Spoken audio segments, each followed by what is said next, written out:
Cage Minds, we have Nick Urso with us. August 22nd, Week 7 of Dana White's Tuesday Night Contender Series. The first fight on that card, rematch, you and Jordan Espinosa. Thank you for joining us. Thank you for the time. How are you feeling? Good, man. Just chilling. How you doing? Well, I'm doing good. You've been waiting for the opportunity. You've been waiting for the UFC. That's been the goal of yours all along. So close you can taste it. Just tell us about this opportunity and your initial thoughts when you found out about being a part of the Contender Series. Yeah, it's been a long time coming. Didn't necessarily know it was going to be this route. Obviously, this is something that just presented itself recently. Contender Series wasn't a thing as of 2 months ago. So yeah, I think this is a good opportunity, good timing. Let's do it. I'm ready to go.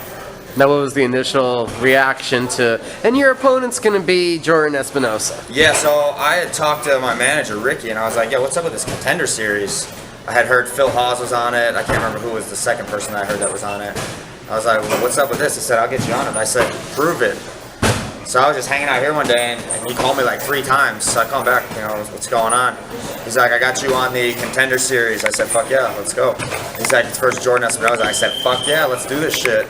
And I thought it was much sooner. I figured it was going to be in a few weeks or something.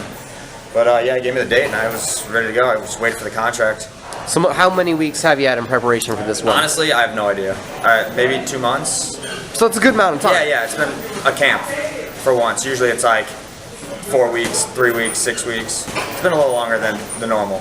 You and Jordan have this unfinished business. How much had it been a thought or a priority of yours to get back in the cage with him and settle this? Yeah, just being in Albuquerque, and a lot of people that are in Albuquerque know about the fight, or were at the fight, or heard about the fight. Everybody's like, oh, when you gonna beat up Jordan again? I said, I'll fight the dude in the parking lot right now, Like I just told you, we can get rid of this cage, we can get rid of the gloves, we can get rid of the ref, and I'm ready to fight. I don't give a shit about any of that. I'm a fighter. I'm not a competitor only. Athlete, competitor, martial artist, fighter. I'll fight anybody, anytime, anywhere, and that's true, and it's real, and I will. We can go in the parking lot right now. Someone wants to say some shit. I'm ready to go. And he talked shit for a while.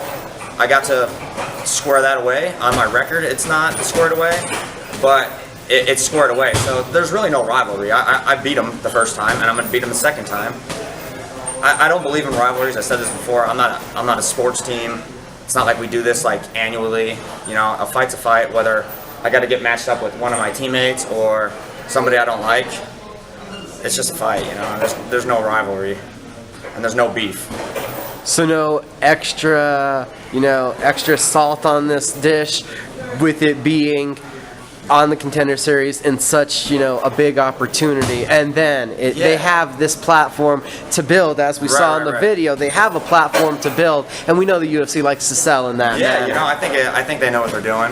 I think it couldn't have worked out any better. I get to rematch. I get to get some unfinished business on a bigger stage. I didn't necessarily trust the dude to fight him again on a local show, whether he'd pull out or pull some pussy shit again, or the ref be bogus, or the judges around here. I don't necessarily know if I would have wanted to do something like that. Like I said, I'd rather fight him in the parking lot. If it's real beef, and people think it's real rivalry, if there's real beef, I don't need this camera, I don't need this cage, I don't need the gloves. If you know me and there's real beef, we'll go in the parking lot and settle it.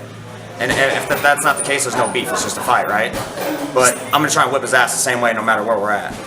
Since that night, has there been any ill will? Has the beef either side, has it continued, or is it's just now it's competitive? I never really had beef. It's just someone was talking shit, I signed a contract, he was talking shit, and he quit. So, that's all there is to it. That doesn't mean there's beef, It's just somebody I fought that wasn't respectful in the initial stages of it.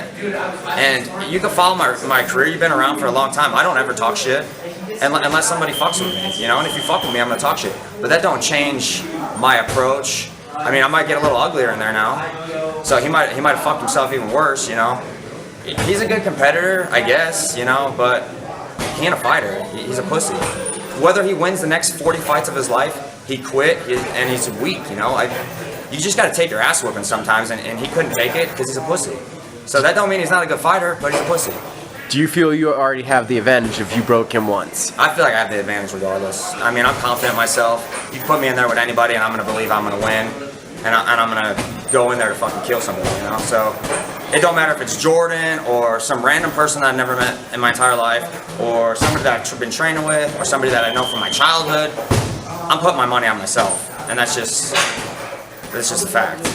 Inside the cage, it's really been the last 3 years. There's a more completeness about your game, and a lot of that was, I think, spending a shit ton of time in a wrestling room, right? Yeah. You know, in the early stages of my career, everyone said I was just a striker with no wrestling, right? So I'm a wrestler now. You know, I've said this for the last 3 years. I could take anybody down in the division, and that was 2 years ago. So, I mean, you see me in here. I'll take anybody down whenever I want. And I like wrestling. You know, it's a new sport, and it's something I've grown to really like, appreciate, and enjoy. You know, so yeah.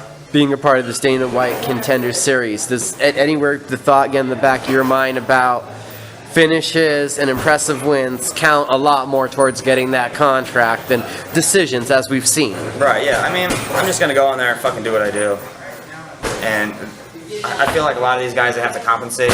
They have to go super crazy. They got to have some spiel. I'm just going to go out there and do me.